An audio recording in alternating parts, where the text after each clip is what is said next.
안녕하십니까. 황태순 TV의 황태순입니다. 오늘도 경향신문 김경훈 기자 모시고 한중일 문화산책 이어가도록 하겠습니다. 김 기자 안녕하세요. 예, 안녕하십니까. 김 기자 올 한 해 고생 많으셨습니다. 이제 며칠 안 남았네요. 그렇죠. 그리고 이제 뭐 우리 김 기자가 연초에 보면은 한중일 문화산책, 한국과 중국과 일본 간의 어떤 문화의 비교를 갖다 해준 지 벌써 1년이 다 되어갑니다. 정말 지난 고맙습니다. 설 무렵부터 네, 했던 것 같은 기억이 그렇습니다. 있습니다. 예. 자 이제 2019년 기해년 돼지띠는 이제 서서히 이제 저물어가고 있고 2020년 경자년 쥐띠 해가 이제 곧 2, 3일 후면 시작됩니다. 자 우리 흔히 해서 자축 인묘 진사 오미 신유술해 우리 띠 동물로 비유되는 그 띠는 어떻게 태어난 건가요? 그 12지라고 하지 않습니까? 네, 십간 십이지라고 그러죠. 예, 예. 근데 그것은 옛날에 네, 우리가 천체를 보면서 네, 계절의 변화라든지 네, 뭐 또 달의 변화도 보고 네. 또 시간의 장단 네, 네. 이런 것들을 네. 이제 봤습니다. 네. 그걸 통해서 이제 농사에 짓는 어떤 그렇죠. 중요한 자료를 썼는데 네, 그것을 1년을 12달, 네, 하루를 12시간 네, 이런 식으로 나누는데 하나의 기준을 네, 세웠고 네, 거기에 12가지의 동물을 네. 끼워 넣어서 어떤 상징을 만들어낸 것이라고 할 수 있죠. 그렇죠. 근데 궁금한 게 있어요. 보면 12개 동물 중에서 제일 앞장선 것이 쥐고 네. 꼴찌가 돼지란 말이에요. 돼지가 늦은 건 이해하겠는데 왜 쥐가 1등입니까? 그것도 네. 이제 10간 12지가 어떻게 만들어졌느냐 예. 그것도 우리가 추측을 할 수 있을 뿐이지 네. 언제 어떻게 만들어졌는지는 정확하게 알 수 없습니다. 네. 근데 한나라 때 네. 왕충이라는 사람이 네. 쓴 글에 보면은 네. 그 12지가 아니라 11지가 나옵니다. 아. 용이 빠져 있죠. 아, 용이 빠져 있군요. 예. 가만히 생각해 보면 12동물 중에서 용만 예. 용띠 상상의 동물. 상상의 동물이고 나머지 11개 동물은 네. 우리의 현실을 보고 있는 동물이죠. 예. 네. 근데 그 뒤에 아마 용을 집어넣었을 것이다. 네. 이게 뭐 자료로도 나오고 합니다. 네. 그래서 12개를 했는데 네. 그것도 지난번과 비슷하게 언제 어떻게 누가 만들었는지 모릅니다. 네. 그러니까 그걸 쥐를 앞세운 것도 네. 뭐 여러 가지 이론이 있습니다. 네. 근데 그 중에 하나가 이제 우리 흔히 알기로는 네. 옥황 상제께서 예, 예. 그 동물들에게 빨리 도착하는 자기 있는데 빨리 도착하는 사람들에게 지위를 주겠다. 동물들에게. 근데 그 순서를 정한 게 12동물까지 정한 게 쥐인데 네. 제일 열심히 거기에 참여를 하고 네. 운동회에서 달려온 게 소랍니다. 자축 예, 소죠. 두 번째 이제 네. 축이 되는데 그 머리에 네. 쥐가 있다가 꼬린 지점에 막판에 홀짝 뛰어내렸군요. 예, 이게 새치기를 해서 먼저 예. 뛰어내렸다. 네. 이런 얘기도 있고 네. 또 제가 이제 이 자료를 찾으면서 아주 흥미롭게 봤던 게 네. 혹시 쥐가 발가락이 몇 개인지 아십니까? 세본 적 없는데. 예. 쥐는 네. 앞다리하고 뒷다리의 발가락 숫자가 다릅니다. 아, 그래요? 앞다리는 4개. 아, 발가락이 4개. 예. 그래 뒷다리는 발가락이 5개. 아. 그래서 예. 이게 12간제에 있는 동물 중에 네. 이렇게 앞뒤가 다른 게 없답니다. 아, 그렇군요. 그러니까 양. 음. 이게 앞다리는 음이고 네, 뒷다리는 4개니까 음이고요. 양. 예. 이 음양의 조화를 맞춘 동물이 쥐뿐이 없으니까 네. 쥐를 제일 먼저 앞세웠다. 예. 이렇게 하고 네. 그 다음부터 네. 이제 홀수, 기, 우대로 아, 홀짝홀짝. 홀짝, 홀짝. 소 같은 경우는 4개. 네. 그다음에 이제 뭐 소, 자축 호랑이가 5개. 네. 뭐 이런 식으로 네. 이제 순서대로 이렇게 해서 돼지가 이제 맨 마지막에 네. 이제 4개가 되는 거죠. 그런 그렇군요. 이야기도 있습니다. 그래요. 근데 이 경자년 하면은 지금 흰쥐라 그런단 말이에요. 흰쥐해. 뭐 우리 보면 황금돼지해. 네. 내년은 뭐 백서, 그러니까 흰쥐해. 그 왜 흰쥐해입니까? 예. 그러니까 조금 전에 말씀하셨던 것처럼 네. 그 10간, 네. 12지가 있습니다. 그러니까 십간이라면 가불병정 무기경신 임계. 예. 예. 근데 그 10간은 네. 천재 지변의 그 천체의 움직임에 대해서 네. 이렇게 음양 오행이라든지 네, 네. 색깔이라든지 네. 아니면은 그 뭐 장기도 이렇게 대입을 하고 네. 이렇게 해서 그걸 다 짝을 맞춰줬습니다. 그렇죠. 색깔하고 맞춰져 있죠. 예. 경에 해당되는 게 100이구나. 백이고 또 서쪽이고 음. 음양 오행으로는 금이고 네. 이렇습니다. 예. 그러니까 이제 그 경자 경자니까 그러니까 이제 자는 쥐고 쥐고 경은 흰색이다. 근데 물론 그것도 조금은 지금 이제 상업적인 상술이 들어가서 황금이니 뭐 이게 흰색에 네. 대한 어떤 물론 뭐 흰색이 네. 아주 그 귀한 색이고 또 귀티나는 색 아닙니까? 네. 뭐 그러니까 좀 장사도 끼고 있지 않았을까 이런 생각도 드는데 예. 우리나라 조선 중엽에도 네. 보면은 네. 이런 청서 그러니까 파란 쥐 파란 쥐. 이런 표현이 있는 책들이 뭐또 그 황금 돼지처럼 이제 네. 황돈 그 황 뭐죠? 축 아니야. 아니, 이제 오미신 해.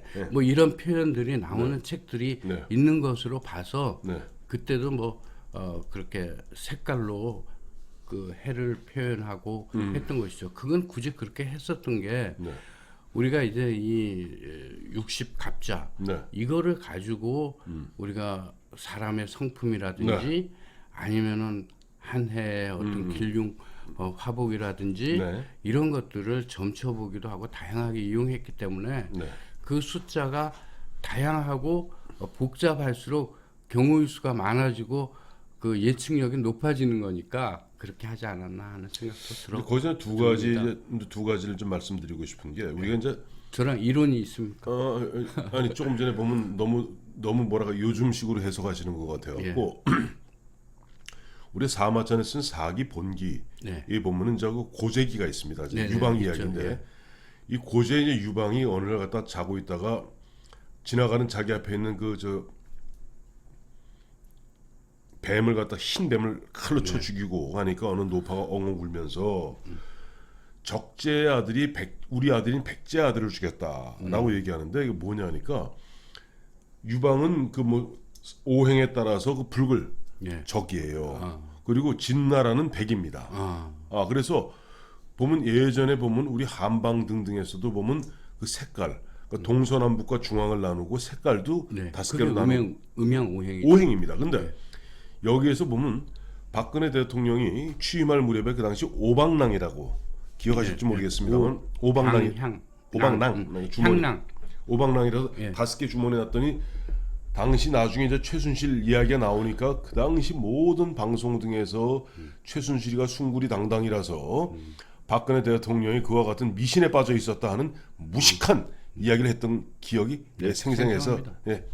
근데 그 오행이라는 것은 옛날 우리 은나라 주나라 이후에 계속 동양 문화권을 지배하는 바로 음양 그렇습니다. 오행의 기본인데 자 화, 수, 목, 금, 토. 예 그렇습니다. 이게 서로 이제 토가 생하면은 그렇죠. 목이 되고 근데 목이 생하면 금이 그 되고 오방랑을 가지고 최순실이가 꾸몄고 그것이 마치 무슨 뭐 무당 뭐 어쩌고 저쩌고 얘기했던 그 사람들은 언젠가는 보면 다 그 부분에 대해서 뭐랄까 조금 뭐 대가를 치러야 될 것이고 자 그건 그렇고 자 쥐하면 혐오동물입니다.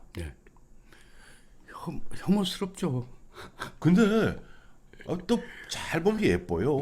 아니 뭐 어떻든 미키마우스나 그렇죠. 톰과 제리나 그렇죠. 이런 그렇죠. 아주 근데 그게 이제 서양에서는 그렇게 좀 영리함에 대해서 이렇게 부각시켰던 측면, 이미지화 시켰었던 측면이 있고 우리나라도 그 시비 간지의 의미로는 아주 특별한 의미를 갖고 있습니다.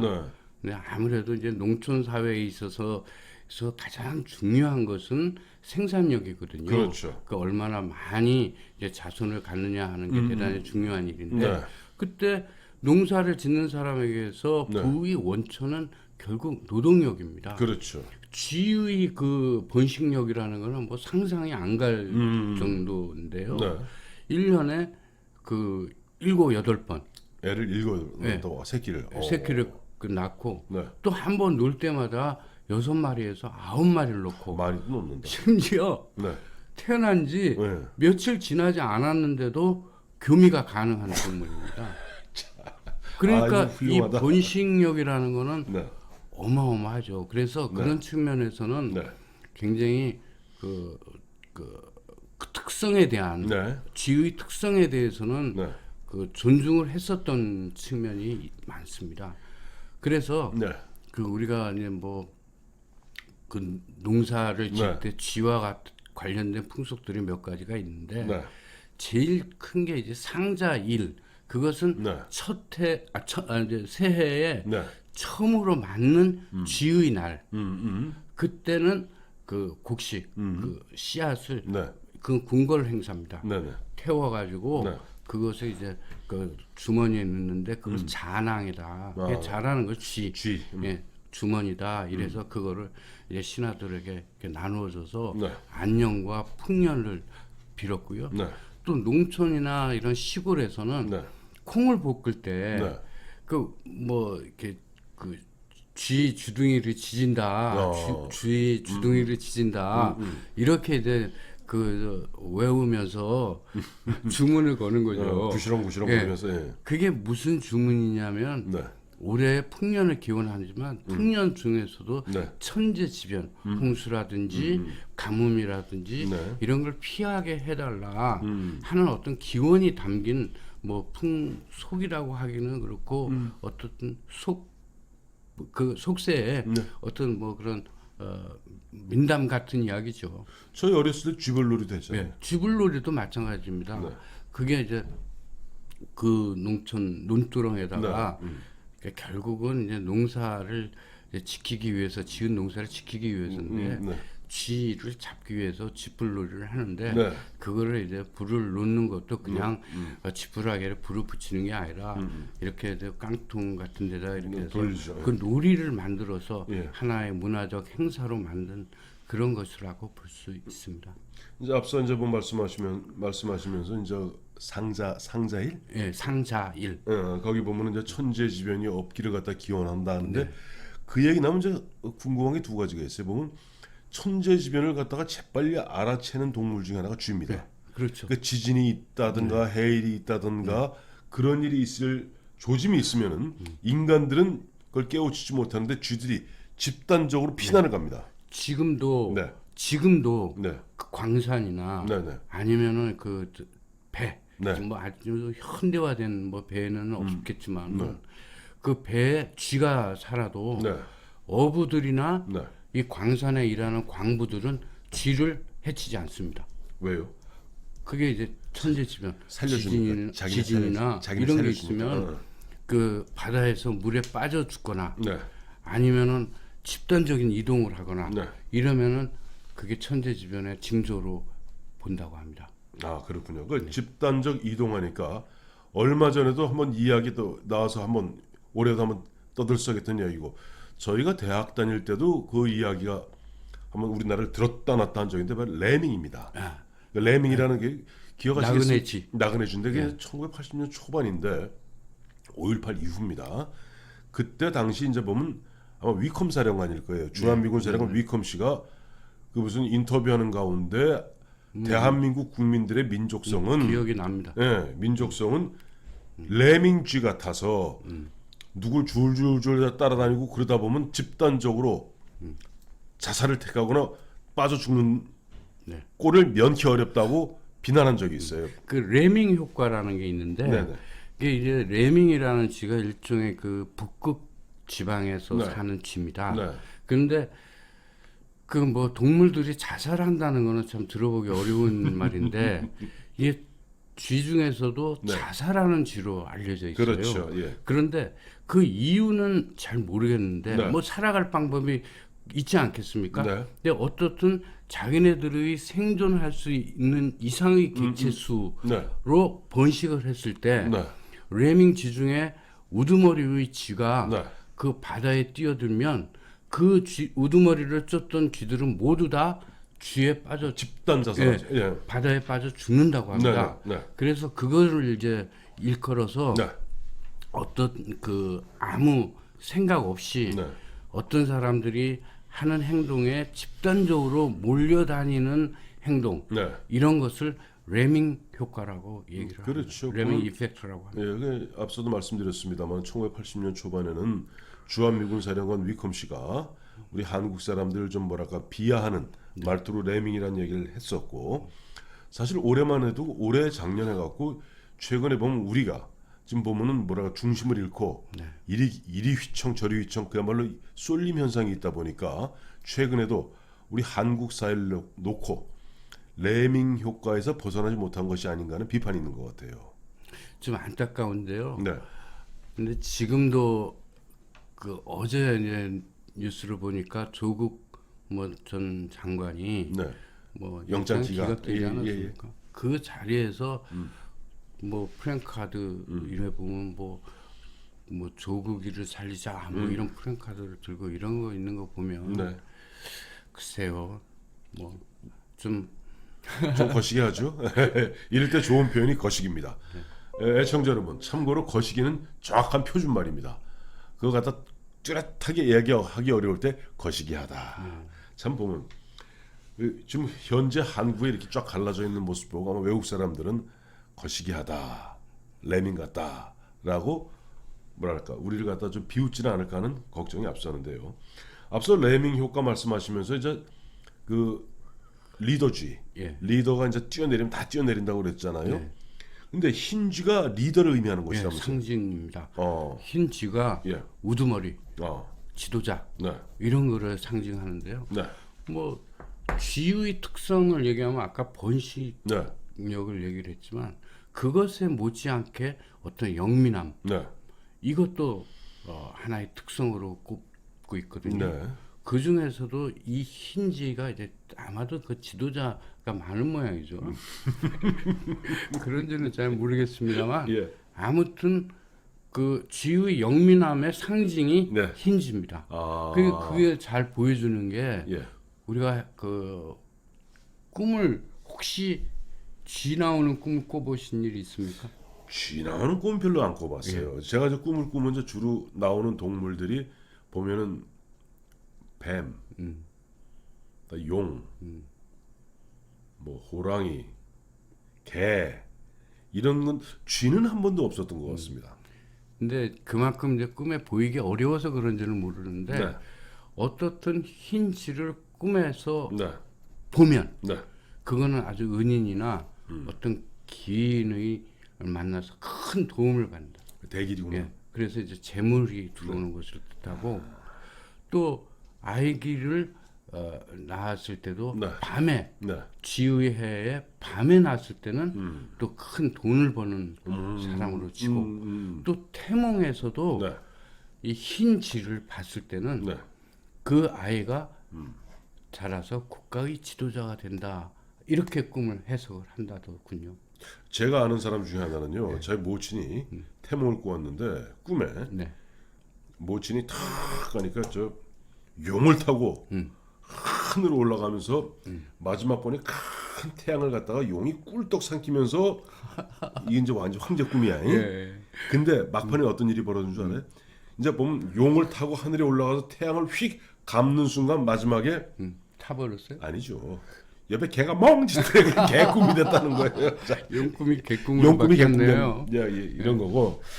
자 이제 얘기하는데 우리 한국에 아까 뭐 중국은 당연히 보면 띠가 있을 것이고 중국에서 왔을 테니까 분위기가 일본이나 또 나머지 여타 나라에도 이와 같은 뭐 십간 십이지 특히 동물로서 띠를 나누는 법이 있나요? 있어요. 동남아시아, 동양권의 나라는 네, 모두가 그렇다고 네, 봐도 상관이 없습니다. 예, 근데 네, 그 지리적이라든지 문화적인 영향으로 약간의 이제 차이들은 있습니다. 네, 네.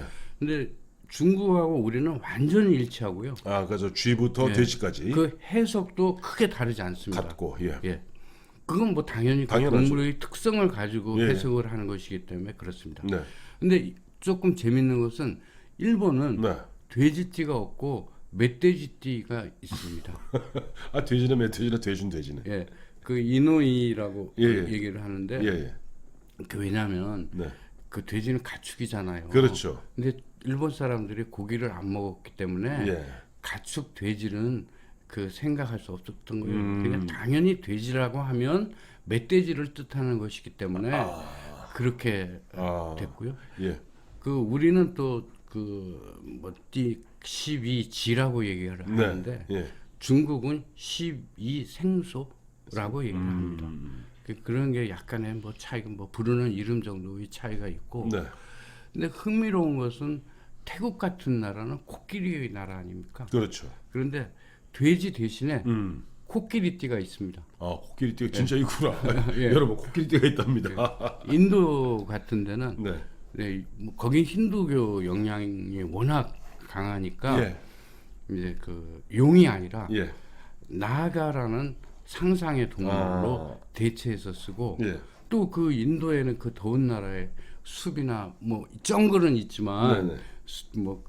또 호랑이가 살지 않으니까 호랑이 대신에 그 사자띠가 있습니다. 사자띠가 있다는데 근데 인도에 호랑이 있습니다. 인도 호랑이. 벵골 호랑이 있어요. 근데 아무튼 호랑이는 말레이 호랑이도 있고 벵골 호랑이도 있는데 그렇군요. 예, 그런데 보면 어떻든 사자가 더 사자로 흔하니까. 예. 그렇죠. 벵골 호랑이. 있습니다. 그래요. 그래서 자, 오늘 한 해를 마무리하면서 우리 김경원 기자 보면은 저 1월 초부터 시작해서 1월 우리 저 설 그 무렵이죠. 네. 그부터 시작해갖고 1년 동안 한중일 문화산책 이어가고 있는데 뭐 이 참 계속 보면 재밌는 이야기들 많이 해주시는데 이거 한번 책으로 한번 엮으시죠. 예, 저 준비하고 있습니다. 그래요. 책으로 엮으면 또 애청자 여러분께서도 많이 봐주시기 부탁드리고 자 2019년 기해년의 한중일 문화산책은 오늘로서 이제 끝나고 2020년 경자년의 한중일 문화산책 시즌 2 계속 이어집니다. 감사합니다. 감사합니다.